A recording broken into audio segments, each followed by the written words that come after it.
Jack the Stripper, Part 2. Disturbing serial killer Jack the Stripper, who strangled 8 women in West London and has never been found. Serial killer bore chilling similarities with his Victorian namesake, including brutal mutilation of victims' bodies. Welcome to Ontario Cold Cases, Canada's true crime podcast, the podcast where we delve into some of the world's most perplexing mysteries, unsolved crimes, and haunting cold cases. Join us as we look into the terrifying details of the serial killer known as Jack the Stripper, who terrorized London throughout the early 1960s. One of the most disturbing serial killer cases to occur in London, a man murdered 8 sex workers over a 5-year period from 1959 to 1965 and dumped their bodies across West London. The killer, nicknamed Jack the Stripper, would target his victims at night and strangle them to death, with several of his victims also missing their front teeth. All the victims were sex workers. All were small of stature, and all showing no signs of struggle. The local press began calling the uncaught killer Jack the Stripper, an ode to Jack the Ripper, who had terrorized London sex workers about 75 years prior. After the death of his 3rd victim, Scotland Yard came to the realization that a murderer was on the loose. Due to the lack of forensic evidence available, one of the only clues came from flecks of paint left on his victims' bodies, which suggested that he worked on an industrial site. Last week's episode, we discussed the victims. Today, we look at the investigation and the suspects.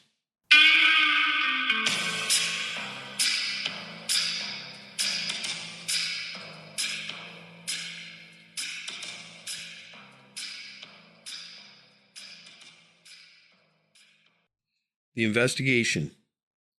Mr. DeRose, one of Scotland Yard's top 5 investigators, took charge of the Newton murders case in February 1965. I wanted West London flooded with policemen, and it was, he said. He had a 200-strong CID force, plus another 100 officers. A special patrol group of 300 officers was also called in. Observation points were set up around a 24-square-mile area of West London to monitor cars seen repeatedly at night. Officers did intelligence gathering in pubs and clubs. Policewomen disguised as prostitutes noted car registration plates and suspicious behavior. There was hardly any evidence.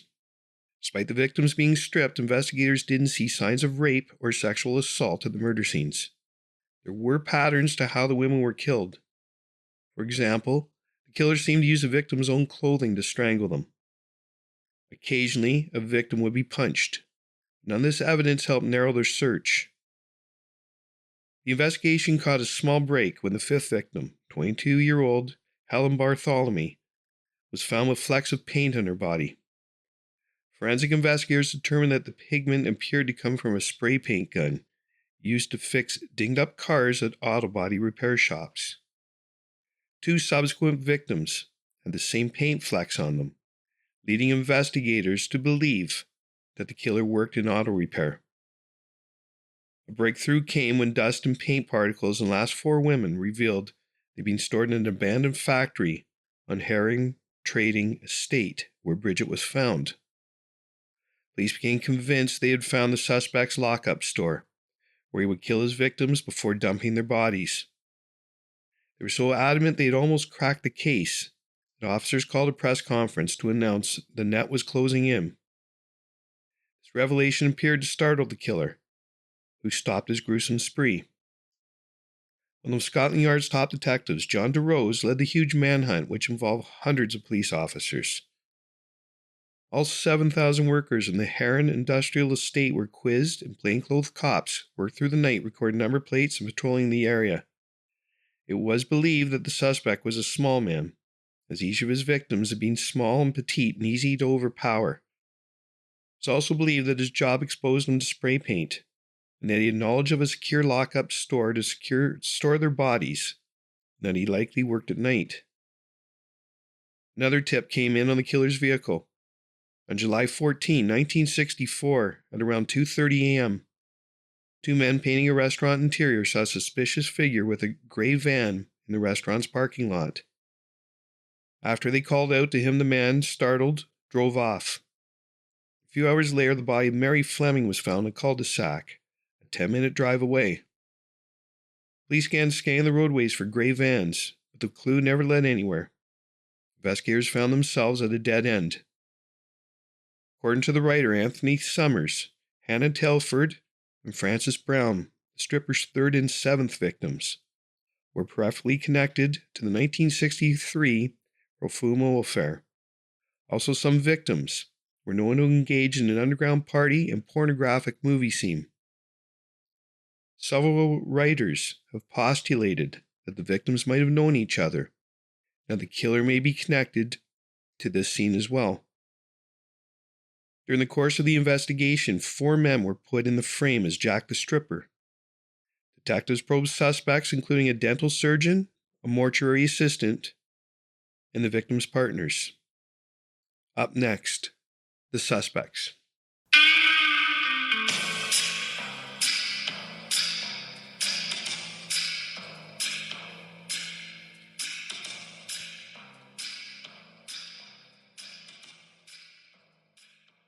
The suspects. Kenneth Archibald. On April 27, 1964, Kenneth Archibald walked into Notting Hill Police Station and voluntarily confessed to the killing of Irene Lockwood. The 57-year-old caretaker at the Hall and Lawn Tennis Club was charged with murder and stood trial at the Old Bailey in June 1964.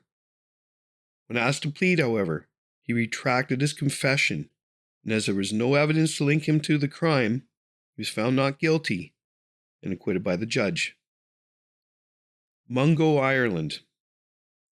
Chief Inspector DeRose believed the killer was a Scottish security guard named Mungo, Ireland, who'd been working at the Heron Factory estate. It is understood that he was first identified as a suspect shortly after Bridget O'Hara's murder when flecks of industrial paint were discovered. Shortly afterwards, Ireland committed suicide by carbon monoxide poisoning, leaving a note for his wife that read, "I can't stick it any longer," and finished, "To save you and the police looking for me, I'll be in the garage." Crime author Neil Milkins said the killings stopped after Ireland's death, and a police task force set up to catch the killer was reduced and finally disbanded. Milkins, who wrote the book Who Was Jack the Stripper, was an investigative consultant for the BBC documentary Dark Sun, The Hunt for a Serial Killer. On the morning that Ireland's body was found, he'd been due to appear before Acton Magistrates Court to face a charge of failing to stop his car after being involved in a road traffic accident, said Milkins. Did Ireland commit suicide to save facing Acton Magistrates over a trifling motoring charge? Or did John DeRoche push him over the edge with his press statements? However, recent research suggests that Ireland was in Scotland when O'Hara was murdered, and therefore could not have been the killer. Scotland Yard's Serious Crime Review Group reinvestigated the murders in 2006 and 2007 and issued a statement that read, "The circumstantial evidence against Mungo, Ireland is very strong.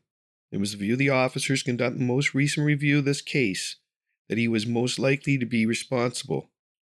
Although Ireland's work records indicated he was in Scotland on the night of O'Hara's disappearance, Scotland Yard believe it is possible that these may have been falsified." Freddie Mills. A former boxing champion who was involved in London's organised crime world, also became a suspect in the Hammersmith murders. Freddie Mills died in July 1965 in an apparent suicide after he was found shot dead in his car. Slumped in the back seat of his silver Citroen DS19 sports car, which was parked in its usual spot behind a Soho nightclub, boxing legend Freddie Mills lay dead, blood pouring from the hole in his right eye where he'd been shot. A fairground rifle lay next to his limp, lifeless corpse. Was this death, suicide, or sly murder set up by a gangster mob who got away with it? Its mystery has gripped the nation for more than 50 years. What happened to the famous boxer, who was pals with the Cray twins, had his own TV show and owned the busiest nightclub in London? While an inquest into his death ruled he committed suicide, his friends and family have never believed it was that straightforward, and rumors about him being murderer, Jack the Stripper, killed 6 women and threw their naked bodies into the Thames, have never gone away. Following his death, allegations emerged the national treasure, Freddy, led a double life. It was, in fact, the serial killer. It is claimed he then arranged his own assassination rather than face justice. In his book, The Secret Life of Freddie Mills, former Sun crime reporter Michael Litchfield claims Freddie admitted the murders of 6 young women in the early 1960s. According to this theory, Freddie then organized his own death, paying the Cray twins £1,000 to have one of their hitmen assassinate him. According to reformed gangster Jimmy Tippett, Jr., the infamous Cray twins and others had long suspected Mills of being the murderer. Mills had also been linked to the murders by a freelance journalist who told police in 1972 he'd been told in confidence that he killed the nude prostitutes. While DeRose said he was aware of the theory, Mills's potential involvement was not discussed in his autobiography, and the claims have since been dismissed. A Metropolitan Police officer, David Seabrook, in his book Jack of Jumps, 2006, wrote that a former Metropolitan Police detective was a suspect in the opinion of several senior detectives investigating the case. Owen Summers, a journalist for the Sun newspaper, had previously raised suspicion about the unnamed officer's involvement in a series of articles published by the newspaper in 1972, and Daily Mirror journalist Brian McConnell followed a similar line of inquiry in his book, Found Naked and Dead, in 1974. He's also considered by Dick Kirby, a former Metropolitan Police detective, in his book, Laid Bare, The Nude Murders, The Hunt for Jack the Stripper, 2016, in which Kirby referred to him only as the cop. He carried out burglaries to embarrass colleagues who he felt victimized him. The crimes were discovered, he lost his job, and in 1962 he was jailed for a year. A colleague described him as creepy. The man who was still alive became the prime suspect. He had lived in police quarters near the Heron Trading Estate, had a grudge against police, and knew the areas where the bodies were found. The suspect was recently identified as D.C. Brian Cushway by the writer Stuart Home in a review of Stuart Seabrook's book. Yet despite extensive investigations, officers drew a blank. No evidence tied him to the crimes. Tommy Butler.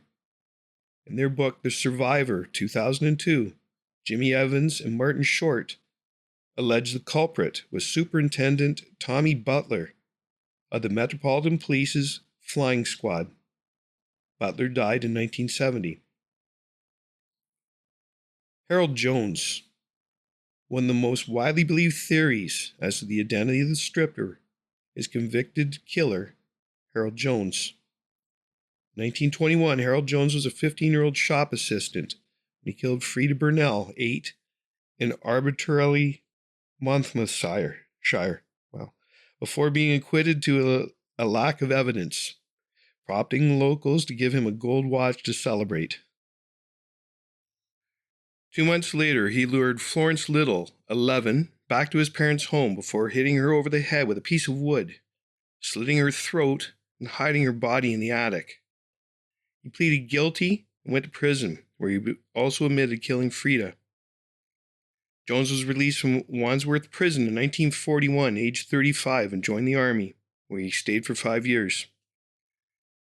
Jones was living on Hestercombe Avenue in Fulham, West London, around the time of the Jack the Stripper murders, under an assumed name, Harry Stevens. All the murders had similar features to his previous offending, with the serious violence inflicted upon his victims before they were strangled. It was also noted that he lived in close proximity to the murders, and he had been employed at the Heron Industrial Estate as a caretaker and a metal worker. Due to bad record keeping, he wasn't considered a suspect until the early 2000s, at which point he had already been dead for 30 years. However, all the evidence is based on coincidence and fails to establish whether Jones held a driving license and/or owned a car or van, which the real culprit must have done.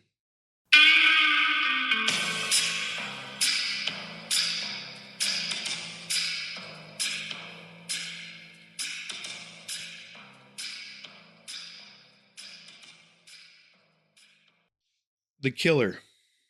The killer stopped his spree after Bridget's murder. The probe was rapidly wound down. It had failed because Scotland Yard's top officers had little expertise in catching serial killers. Modern investigations would use new profiling techniques.